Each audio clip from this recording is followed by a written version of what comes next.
Welcome to Reading Between the Reels. I'm Matt Leader. And I'm Craig Dickinson. Today on the show, we are breaking down Fight Club, the 1999 film by David Fincher. It's based on the book by Chuck Palahniuk. That's a hard name to say, but I think I made it through. Matt, what do you think about Fight Club? What are some of your overall thoughts of the movie Fight Club? So, Fight Club is a very interesting film, and it's a film that I think is very fun to kind of take an analysis stab at. There's so much going on. It's kind of a frenetic film. I want to say it's close to the 2 hour mark, but it doesn't feel like it. Like it moves at a very quick pace. There's a lot going on. It's one of those films that after you watch it, you want to go back and rewatch it because of the twist, right? That Tyler Durden and the nameless protagonist they're really the same person. Basically, kind of two halves of the same psyche, and that's obviously adds interest to a rewatch. It adds things that you're kind of you're looking for those kind of signals. You're looking for the little bits here and there, and they're sprinkled all throughout.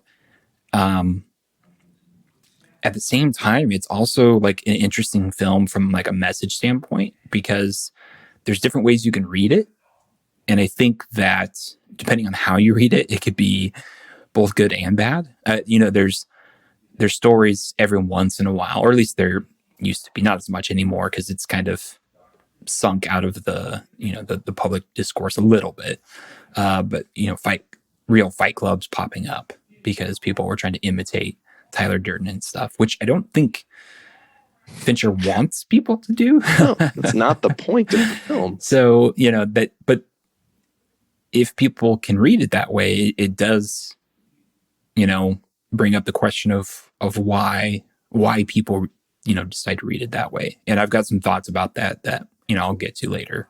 But overall, it's really a very interesting film, and I enjoy watching it every once in a while. What about you, Craig? Yeah.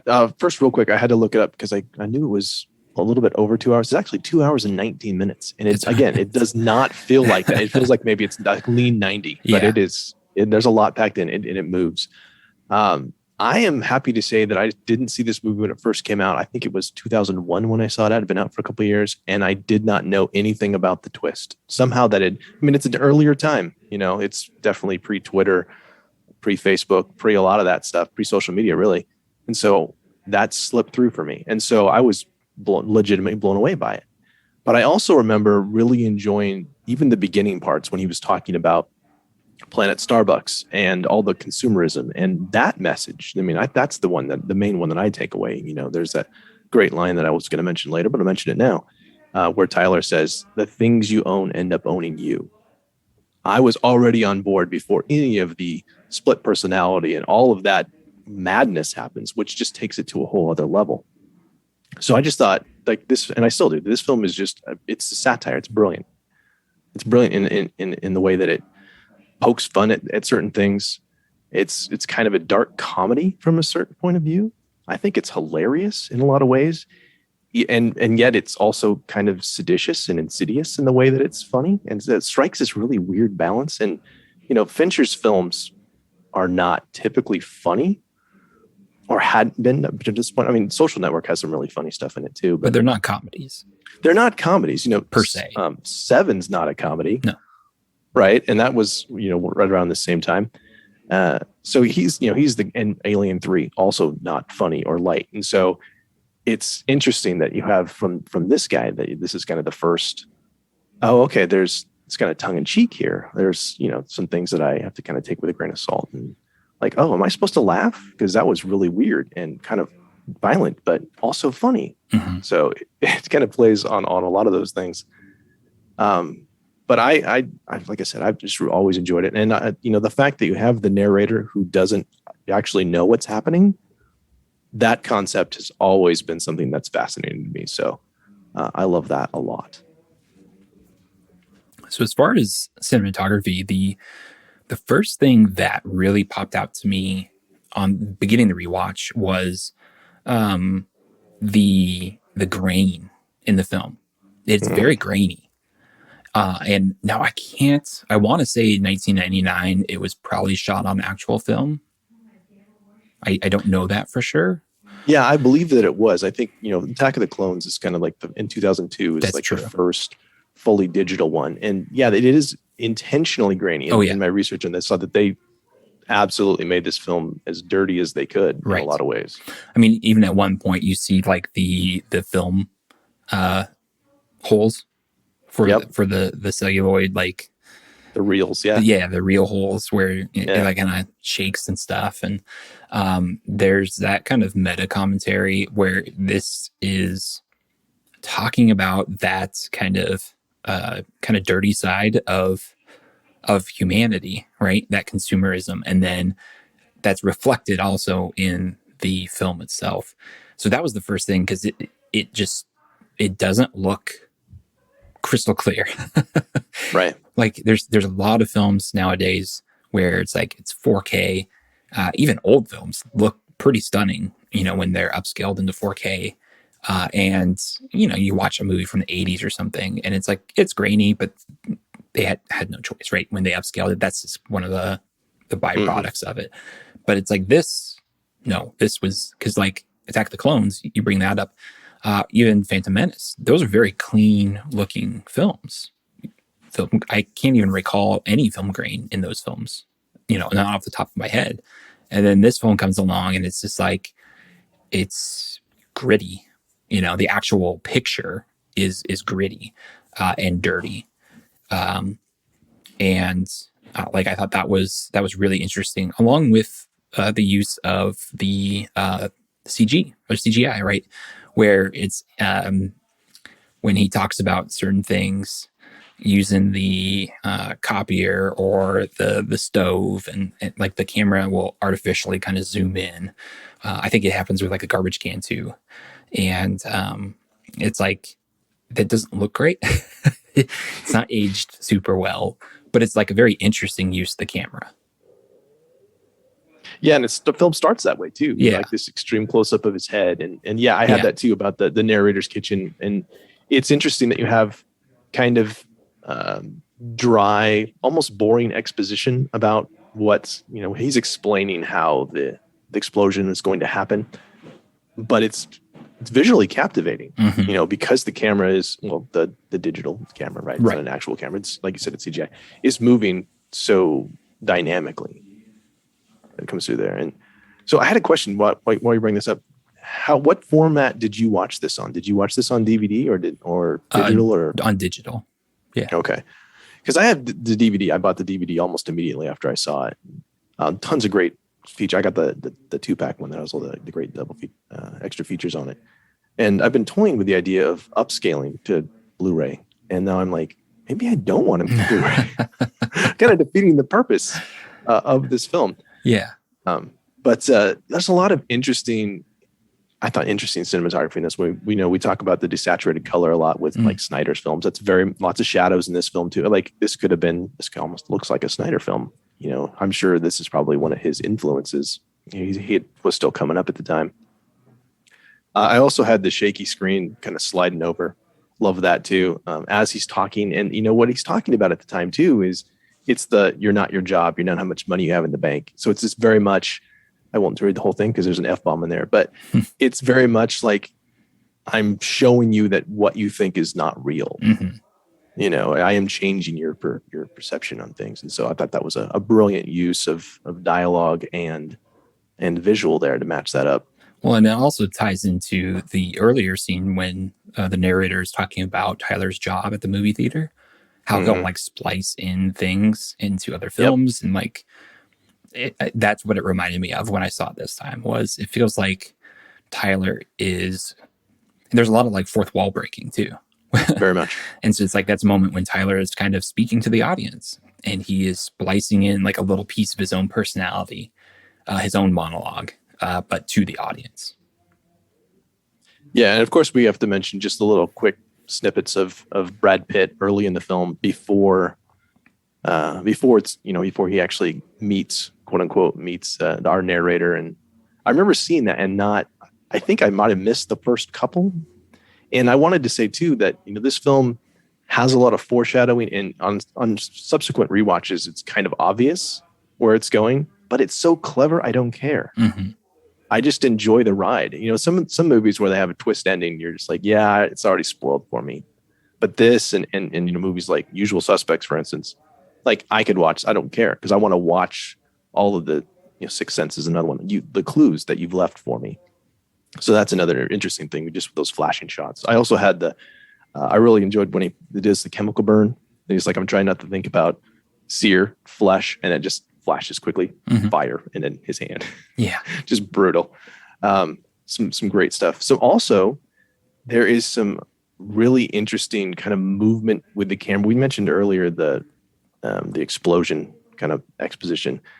I really like the first time we meet Tyler, Brad Pitt's character, is he's on the escalator, or kind of and the camera swings by from Norton and then follows him. And he talks about, like, if you wake up in a different place, maybe you're a different person. Like, that's another one of those great foreshadowing things. And to build off of that, I'm pretty sure it was a video by Nerdwriter who kind of took a look at a lot of David Fincher's work and a lot of the cinematography. What he noticed was that the camera would actually match the cadence, the rhythm of whichever actor it was following. And so I really kind of watched for that this time. And the camera is very dynamic. It is moving quite a bit. Like, we talked about Lucas's A New Hope a while ago. And one of the things we brought up was that it's very stationary, right? The camera is kind of set, and it might like pan or tilt a little bit, but it's kind of stuck in one spot. And this camera is moving all the time. A lot, yeah. And if you pay attention to the movement of the camera, a lot of times it is kind of synced up with what the actor's doing, whether they're running or walking, whatever it might be, even just standing up, something like that. The camera does tend to try and match that cadence, which is very interesting because I don't think, off the top of my head, a lot of directors do that. For this, it was constant. It was throughout the whole film with that moving camera.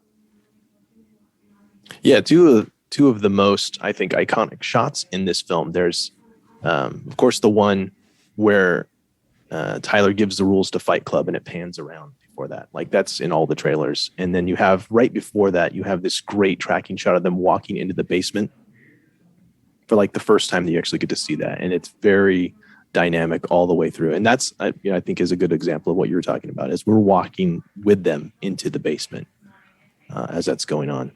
I did want to give a shout out to the cinematographer. His name's Jeff Cronenweth, and he's actually the son of the guy Jordan Cronenweth who did Blade Runner. So that's he comes from good stock for sure. He did The Social Network as well, Girl with the Dragon Tattoo, Gone Girl, a bunch of stuff for Fincher already. And so, yeah, it seems like I need to go recheck out some of those films again and just kind of compare and contrast, what this guy does, because I really like his work. It's very, like we said, dynamic. Anything else in cinematography that you want to mention? I had one last thing. Yeah, go ahead. Just that there's the staging is really interesting in that it's more like what you don't get, because you don't get Brad Pitt in two shots or any over the shoulder shots where he's talking to the narrator, because of course he's not actually there. And then we get a lot of replacement shots, I think specifically of the one outside the bar for the first time where Ed Norton hands the beer bottle to Brad Pitt, and the first time we see it, and then we see it again and it shatters because he's obviously not there. So you have all these duplicate shots that they've done, which I thought was just a great way to just hammer home. Yeah, he's not real. He was never there. Well, he is there, just not in the way that we think he is. Excellent. Yes, that's right. You gotta change your perceptions, man. Cool. All right. So what about sound? I think the obvious thing is all the narration. It's interesting in some ways. It reminds me a little bit of ancient Greek theater, which I ended up studying a tiny bit in college. How you have the chorus and who are characters within the play, and it ends up reminding me a little bit about that, because in a lot of ways, even though we follow Ed Norton, who's the narrator, like he's really the point of view that we are getting this story from. In a lot of ways, Tyler kind of takes over. Like he's kind of the focus point. Like even for Ed Norton, towards the end of the film, it's like, where is Tyler? Who is Yeah. Tyler? And so, a lot of our mind and Ed Norton's mind are focused on Tyler, but we still get the narration from Ed Norton. And so it's just, honestly, it's like a weird combo, and not weird in a bad way, just different. That you have this narrator who is clearly the point of view character, and yet the story is and is not about him, Mm-hmm. and you get a lot of that just from that narration, just to the audience, right? That fourth wall breaking narration. And I don't think I would want this in every film, but I think it's refreshing in this film because it is so different. Yeah, I love that you said that. I mean, that's why I enjoy this movie so much, I think, too, is because it's unique. That it's which is interesting because I don't know, maybe I'm biased, but I would have thought that there would have been more movies that were kind of try to ape this style because Hollywood, like many other industries, kind of just is a copycat thing. But there's not another movie like Fight Club out there. Mm-hmm.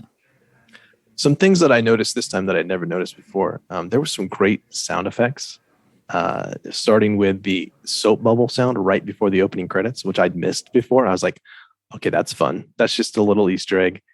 Uh, I enjoy the fact that they kept this movie relatively cleaner than they could. I mean, it's not a movie for kids, and so a clever use of the single audio clip from the adult film instead of showing it, just so we get to watch the reactions of the people, which is pretty classic. And I also really enjoyed the sound coming in and out a couple of different times. There was kind of an echoey one after he's been fighting for a while and his boss tries to talk to him.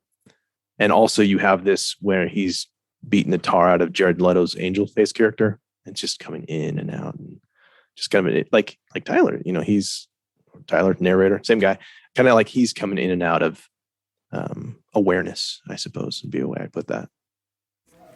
Yeah. And I would add that there were a lot of moments that sounded really echoey. Mm-hmm. There's a lot of kind of echoey dialogue. Um, uh, both Ed Norton, Tyler, the boss, Ed Norton's boss, and that really struck me as like that was something that stood out as something I did not remember from from previous viewings, and I'm not sure if there's anything. I don't want this to become like the English teacher says the blue curtains represent sadness or anything. Sometimes they're just blue. And sometimes the curtains are just blue. And it could be as simple as that, where it's like they're fighting in basements. It's echoey, right? Mm. Sure. But then also I was thinking like, but it's a choice, right? It's a choice, Absolutely. just like the grittiness, the film grain. And so I'm like, okay, well, if it is a choice, then that's kind of an audio, a verbal muddying of the sound, very similar to the film grain, right? Where it's not clean. It's not clean audio that's coming through.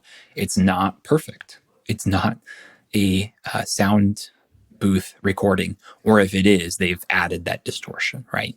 But it's there. And like they very much could have very clean audio if they wanted to. I have no doubt of that. So, that's just another moment for me of like taking the actual film itself and metaphorically dirtying it up, rubbing mud on it to make it as imperfect as it can be in an artistic sense. Yeah, I think that's absolutely a legitimate reading based on everything else. So I would absolutely go with that. I did want to ask what you thought about the music for this film Not what I would because expect. Like yeah, I've seen it several times, so it's like I know sure. what to expect, but it's not. It's a little surprising. Yeah, see, I would agree. The Dust Brothers, who are typically music producers, they worked with Beck and the Beastie Boys. And my favorite little tidbit was that they're the ones that produced the hit version of Mbop.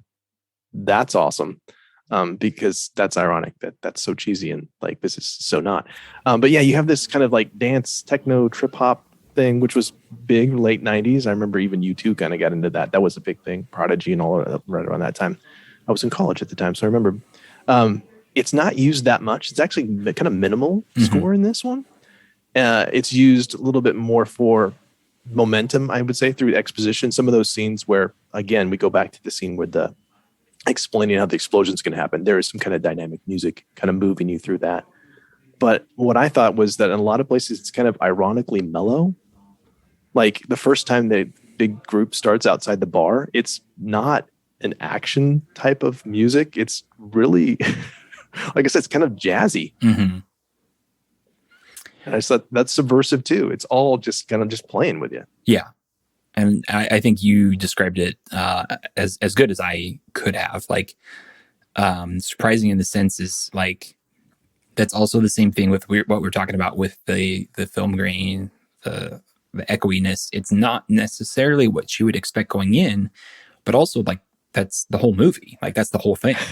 Yeah. So it all kind of fits that, like puzzle pieces all are coming together to kind of, like I said, it's a weird film, but it all works. And I think that music is just another little piece that's used pretty sparingly, but effectively in those moments. So as far as performance goes, I want to say that I really enjoyed all three of the leads. I'm a big fan of Brad Pitt and Ed Norton, have been forever. Helena Bonham Carter is fantastic as well. They're all really charismatic in this film, and you can't take your eyes off any of them. And I think what's really interesting is that they're all horrible people, but I'm kind of enjoying being spending time with them. And I think that's a whole other level. Like who's the hero of this film? I mean, I guess the narrator because he's a protagonist, but he's not a good person. No. And at best, I think you could say he's tragic. Sure. Like Yeah. I've sympathy for him, but Yes. he's not a hero. He's not, he's the protagonist, but he's not a person you would look up to. No. And I did find this great quote from Ed Norton too, because we talked a little bit.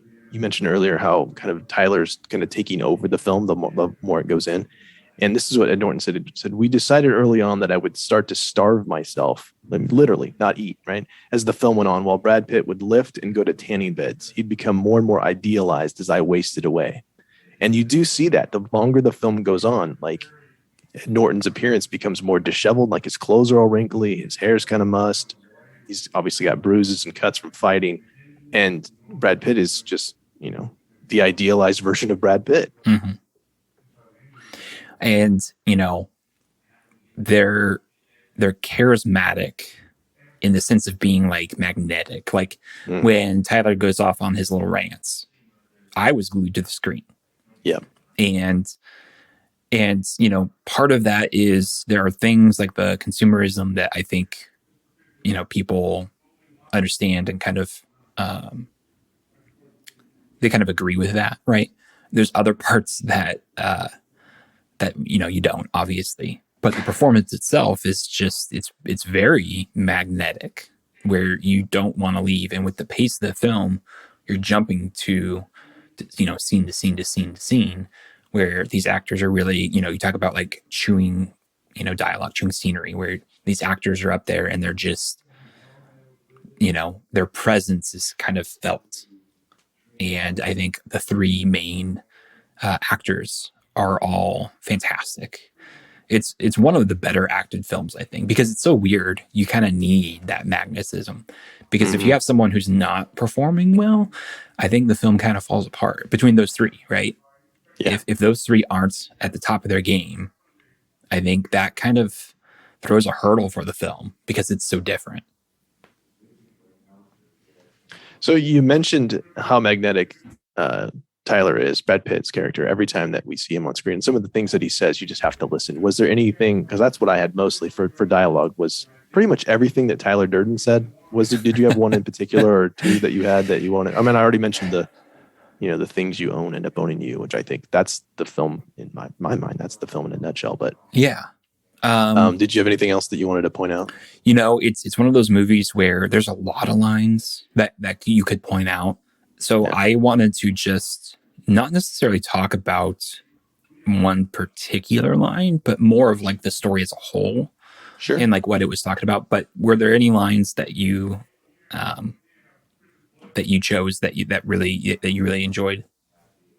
Well, I always enjoyed and I like to quote the "We are the all singing, all dancing crap of the world" line. You're not a unique snowflake. I would always like that. But the one that really drew my attention this time, and it's a little bit longer, but I'm going to read it because it's fantastic. Where he says, "Man, I see in Fight Club the strongest and smartest men who've ever lived. I see all this potential and I see it squandered. God damn it, an entire generation pumping gas, waiting tables, slaves with white collars. Advertising as us chasing cars and clothes, working jobs we hate so we can buy shit we don't need. We're the middle children of history, man. No purpose or place. We have no great war, no great depression. Our great war is a spiritual war. Our great depression is our lives. We've all been raised on television to believe that one day we'll all be millionaires and movie gods and rock stars, but we won't. We're slowly learning the fact, and we're very, very pissed off." Yeah. So that's actually one of the lines I wanted to talk about. So Yeah, let's unpack that one because I think that's still super relevant. well, and I think what's interesting is when you take different lenses to this film, and this is what I was kind of talking about early on, is that like this is a film that's ripe for analysis. I think there are films where they're entertaining, they're well acted, they're well written, but they're not, it's pretty straightforward as far as message, right? And I honestly do not know which direction Fight Club is necessarily pointing, and I don't think anybody really knows. That's kind of my theory. So, you know, one thing that grabbed me was okay. So if I'm going to do this, what are some different lenses that you could like look at this film through? One of the first ones that popped into my head was like Marxism, Mm-hmm. and I am by no means an expert in this. This was done with some internet research, so forgive me if we have Marxist listeners and I get any of this wrong. But basically, what I understand, it's basically class warfare, right? You've got the Mm-hmm. bourgeois and the proletariat, and so it's upper and lower class. And the way that Marx saw this was there's a constant struggle, there's a constant fight, there's constant violence because the bourgeois are oppressing the proletariat. And so that line right there, when he sees an entire generation pumping gas, waiting tables, slaves with white collars, it's hard not to see that as that class warfare of basically like there is an entire generation of people who are being held down.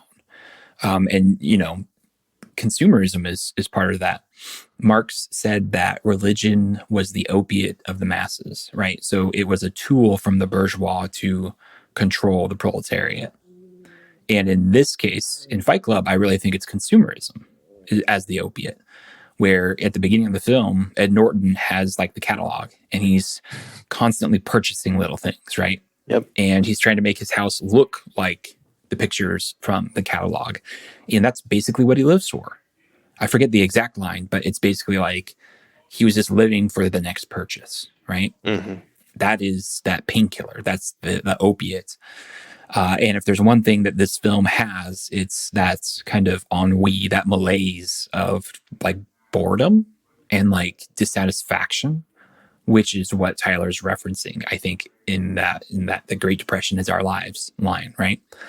So he's basically Ed Norton is kind of a proxy for the proletariat, where he is like oppressed, depressed. He's self-medicating. Tyler Durden is the personification of that revolution, that fight against the bourgeois by going after the credit card companies, the Mm-hmm. banks, and trying to level the playing field and to make people equal again. And I think that's a potential reading. Sure. I doubt that's what Fincher or Chuck Palahniuk, the author, intended. I just don't quite see that. But that's, it's hard not to see some of that reflected in the story of Fight Club for me. Yeah, to me that goes back to what you mentioned earlier too about people like starting up fight clubs, Yeah. right? Where it's that same kind of thing, like take pieces of it. And I think that really the way I read it is that Brad Pitt's character, Tyler Durden, is not set up as being correct. Mm-hmm. I think there are certain things that he says that, and that's one thing I had for later on, but now it's perfect time to talk about it, is that he is right in the fact that the things you own end up owning you. He is right in saying it's only after we've lost everything that we're free to do anything from a certain point of view. Mm-hmm. That he is trying to push his other self into this place where you don't have to be free, or you can be free. You don't have to be tied down Yeah. by the things that you think you have to be tied down from. But when he takes it to, you know what, I'm going to force everybody else to have my same mindset because, like you just said, I'm going to just blow up the credit card companies and set everybody back to zero. That's when you start getting into some dangerous territory, right? That's where you get the cult of Project Mayhem. Mm-hmm. We have all these people that are trying to find themselves. I love that you brought up ennui. I mean, that's very much what it is. These people are all, it's kind of hero's journey for all these people. They're just trying to find this self-actualization, figure out what they want to do with their life instead of being, how to determined for them. Right. And that's the message that I think it gets definitely lost in the weeds. I think there's so much going on. There's a ton going on. Right. There's a ton going on. But I think that's kind of where Ed Norton's character kind of ends the film with, right? Yeah. Like he doesn't want to blow up the credit card companies. He wants to be free of those things. Right. And I think even on a subconscious level, clearly he wanted to be free. That's why he created the alternate identity. And then he seems to be kind of at peace at the end because he has achieved that level, but also at least tried to stop, he has a conscience, whereas Tyler does not. Which feels like very Zen, like this kind of idea of like detachment and kind of like the whole Jedi, like, having no attachments to. Right. And so I do particularly like the line about self-actualization and the other members of Project Mayhem, because even though, we have our three kind of main characters, Project Mayhem members are a big part of this. And I do absolutely think that there are a bunch of lost men who, for me, it felt like, am I just going to be like a valet? Am I just going to be a waiter my whole life? Like, is that it? Is that all there is? And another thing that it kind of struck me as, a possible another lens to look at this is more from like a feminist lens of like toxic masculinity, in the sense that if you define toxic masculinity as men cannot express emotion except through like violence, like that's the only way men are allowed to express emotion. And you get that when like one of the first scenes when he meets Meatloaf. Right. And like Ed Norton is so depressed and he just wants to feel something, but the only way he could do that is through a safe place of going to these I don't know what did they call them? Self-help groups. Self-help groups, yeah. And until Tyler comes along, and Tyler expresses his frustration through violence, through the fight clubs. And eventually other members from the self-help groups, at least Meatloaf, come in and he's like, oh man, it's so much better. The violence is so good. And in this idea of like, and you get the sense like Brad Pitt is that kind of ultra masculine guy, right? Sure. And you brought up the fact that, he becomes more idealized as the film progresses. And I think there's a certain attraction of that like rebel without a cause type thing, right? Where it's like, that's cool. And that's where I think people get mistaken, where it's not the violence that you're supposed to like emulate. It's not the violence you're supposed to look up to. And that's the sense of like that there. The only way that Tyler expresses his frustration is through violence. That's toxic. That's not good. That's the part that you don't want. Now, the rebelling against society and trying to find meaning, that's positive. That's good. Just the way he chooses to express it through that violence is not healthy. So there's another reading that I thought might possibly work. And I don't know. That's kind of where it's like, this is such a weird film that you could read it different ways and could be correct. Yeah. And, I was thinking of something while you were talking too, that I was reminded of where you have all these men. There's like, am I going to be stuck as a valet or stuck as washing cars or whatever? Is that you also have, and this is where Tyler's kind of all over the place because he also has the scene with a guy who works at the convenience store, Yeah. and Yep. he very violently and not the way you should do it, but inspires this guy to go back and become a veterinarian, to follow his dreams, right? So that's one of the messages too, right? Is Right. you're not stuck unless you choose to be stuck. Right. It might be hard, it might suck for a while, but you can do what you want to do and be productive that way. And I think that's one of the reasons why Tyler is this kind of he is polarizing, because there's both that positive of like, hey, you can go to college, you can do what you want, like, sure, or I'm gonna kill you, and then it's like, oh, that's not so good, and so a little too far. Yeah, it's I guess it's the thought that counts, right? So that's where like this film is a bit of a struggle to read, right? Because like you said, all the characters are kind of despicable in their own way, but at the same time, it's like there's things that are relatable, where it's like everyone suffers from a little bit of that ennui, that boredom, that grind, right? So it's like, I think that's what people really grabbed onto.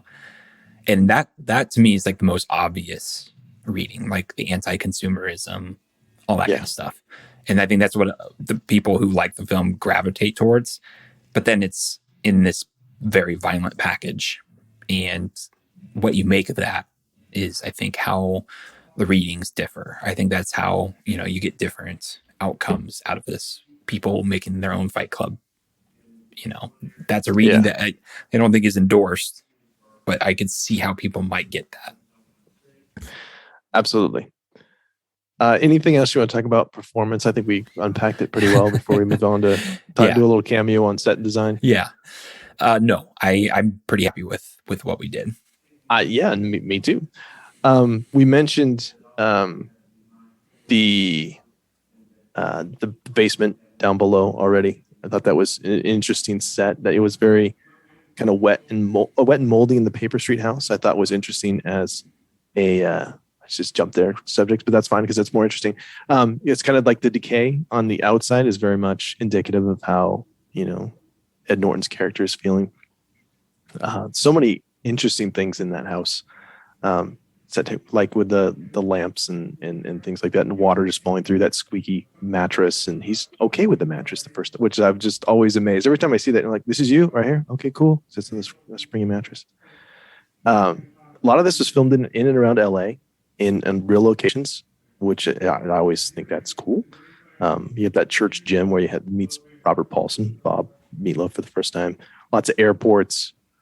I think about that a lot when I'm every time I'm in an airport, I think about that scene where he's jumping from airport and waiting for Brad Pitt to show up for you. Yeah, it's just single serving. When I get the little meals on the airplane, I'm like, single serving friends. That's just was something that stuck with me for a while. There's a couple of things that I wanted to point out props wise in this one that I hadn't really paid that much attention to is the dozens of driver's licenses on the back of Tyler's door. When Ed Norton's looking for him near the end, when he finds also the used airplane ticket stubs, which is another huge important prop. That's kind of where the things start to shift. And he starts to figure out what's going on. But it's interesting with those driver's licenses. It looks like that the guy that worked at the convenience store is not the only guy who he is quote unquote inspired to pursue his dream. It's more than one. Yeah. Yeah. I think just the difference between Ed Norton's apartment and then the house, as indicative of the mind state of the characters. I mean, that's to me, that's the kind of the big thing. I don't know if it's ironic, but I think it's kind of they make a big point about using the human body fat as like explosive. Yes, and I'm not entirely sure what to make of that. But I do think that it's like an interesting choice to use, human material. I don't know what to call it. Right. Right. But it's like, there's definitely humanness involved in the bombs for taking out the banks and stuff. Yeah. We're not unique snowflakes. We're all the part of the same compost heap. Hmm. It's that kind of nihilistic. I think that's a good catch. I think that you're seeing. I didn't think of it that far. That yeah, he's making soap out of it. Yes, and that's kind of a gross and funny thing. We're selling women's butts back to them. That's a great line as well. But yeah, the next part of that is they're turning it into bombs. That they're Right. they're like human bombs. That's great. Yeah. So, I mean, it's gross and it's great that you pulled that out. But I think Yes. that's fascinating. Yeah. We mentioned, I think we've hit just about all the characters. I mean, it's dominated very strongly by the three main leads. Yeah. I always forget that Jared Leto's in this. Me too. It's a really, really early Jared Leto, and then he's not recognizable for even when No, before he gets the crap kicked out of him, like with the bleach blonde hair and that bleach eyebrows is just weird looking. I actually never put that together all the previous times I'd watched it. Yeah, And so I was watching it, for this show, and I saw his name pop up on the credits before the movie started. I was like, oh, I did not know he was in there. So yeah, it's really early. It's early Leto, so yeah, very, very early. yeah. I did want to go back real fast. The IKEA catalog thing, which again, I'm significantly older than you, so you probably don't remember this, but where I was at in San Diego when I saw this, most of my friends and people that I knew were very much into the IKEA catalog. Getting the IKEA catalog was a thing that was big in 99. So, it's I don't think that it makes this movie necessarily stuck in that time period, but it's also very much of its time, specifically in that aspect of consumerism. That's one thing that just grabbed me a lot. I'm like, yes, I have that IKEA catalog. It's right there. I could probably turn to that page and find the room that he's trying to create. So, just another cool aspect of set decoration. And I think it's worth noting that, being or coming out in 1999, right before, Y2K and stuff like that, Yes. that's kind of a meaningful time for this film to come out. And I think the anti-consumerism is still very much like relevant today. But, 1999, 2000s, I mean, it's a long time ago, but it doesn't feel like a long time ago. No. Yeah, this movie doesn't feel dated at No. all in any form. I mean, it makes such a big point of avoiding gimmicky things anyway. Like you don't really see cell phones I mean, you see a copy machine, but that's There's still basically it. copy machines. Yeah, they don't look that much different than they did then. So Yeah. yeah, it feels very timeless in a lot of ways, and I think that's part of the brilliance of the production that they very made a point of keeping it that way Hmm. and kind of dating it. With you talk about the grain and all that stuff, that it made it so unique that it doesn't really need to fit in any particular time period. Yeah. I actually thought it was interesting bringing up the DVD of it. And like, is it worth getting the Blu-ray, or does it add some character to kind of have it on DVD? I was like, for this film, I could actually see that. Yeah, I don't know. I'll probably still buy it anyway, just because it'll last longer. But what are you gonna do? Anything else you want to mention for Hero's Journey world building, or we just go down to final thoughts? I think we're I think kind of I honestly, I think I've covered a lot of my thoughts for the film. I think it's like a very interesting movie that it's, like I said, there's so many different readings you can get from it, that it's one that's fun to revisit every once in a while and to kind of think about like what it's trying to say, because it's still kind of a mystery, and I've seen it several times. But that's kind of the fun. That's part of the fun of rewatching this film. Yeah, I agree. So I did try to come up with the theme, right? We talked about this in our last episode, or a couple episodes ago, rather, the Batman v Superman episode. The theme's not a word, right? It's a sentence. And so trying to figure out what the message actually is very much a challenge, but I'm going to try. This is what I got is that it's not about offering solutions. It's about showing the importance of feeling something and not numbing out, not giving up. Whatever that's going to be, is find a way to connect with the world. Yeah. That's what I got. No, Yeah. I think that's a very, very valid theme to get from it. And I can definitely see how that would fit. I don't think when you brought that up, I was kind of racking my brain, and it's a very difficult film to try and come up with like a single theme. But I do think that's like a good one for Yeah. the whole movie. Yes, I do Yeah. think that works really well. Yeah. And it's okay that it doesn't have a single theme, because I mean, at it's the very end of the interesting. day, it's an interesting movie. It's a fun movie to watch. And especially, guys, if you haven't seen the movie in a long time, because it is, I mean, it's a 23-year-old movie at this point. It's absolutely worth a rewatch.